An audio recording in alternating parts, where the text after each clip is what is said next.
जय जगन्नाथ सांग मैंने चलतु आज गोटे भाइराल रेसिपी ट्राए करवा जोटा बहुत ट्रेंडिंग अच्छी स्टफ मैंगो कुल्फी से क्रीमी टेक्सचरटा बनवाई मुझे 2 कप मिल्क नहीं आउ कि पाउडर मिल्क आप ने कंडेन्स्ड मिल्क आप बेसी मीठा आपको पसंद ताले कंडेन्स मिल्क भी देपारे मुझे नहीं बहुत ही सिंपल मात्र 4टा इंग्रेडिएंट बन मिल्क पाउडर मिल्क आउ ड्राई फ्रुट्स आपन इच्छा मुताबक सुगर कार्डामम बस एतिकी इंग्रेडिएंट आप बहुत इजिली बन पारे आ मीठा आंब ना बहुत टेस्टी लगी थाए पूरा हाफ हवा पर्यंत फुटेबे पूरा हाफ हम जमी राबड़ी बनला आप बनाती बस टिके सेटा ही टाइम लगी थाए आउ ट्विस्ट करके तो आप इजिली सीट को बाहर करेंगे से स्टफ करदे स्टफ करके 6 ରୁ 8 घंटा रखला बहुत भल भाव हो जाए आप स्लाइस करके काटिकी सर्व करेंगे ठंडा ठंडा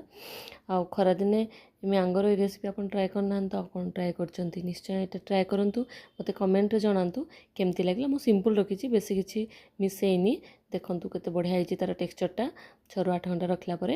मुझे बहुत मीठा आंबटा नहीं टेस्टी भी होता आउ नुआ नुआ रेसिपी आपण मो चैनल को सब्सक्राइब करेंगे एवं चैनल को विजिट करेंगे बहुत सुंदर सुंदर रेसिपी यूनिक रेसिपी गुड़ाक पड़ी आउ लाइक शेयर सब्सक्राइब करने भूलिबेनि सांग माने थैंक यू।